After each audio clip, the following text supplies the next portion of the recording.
Some of the more fascinating pieces of evidence in South America have come out recently about these channels and pathways that they've found in the Amazon that could not have been created any other way but by humans creating irrigation, humans creating, like, it appears like grids, like a city grid.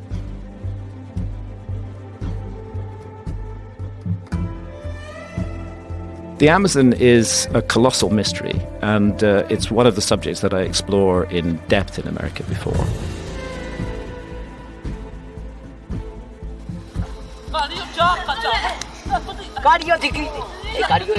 First of all, to give some basic figures, the Amazon basin is huge. The Amazon basin is 7 million square kilometers.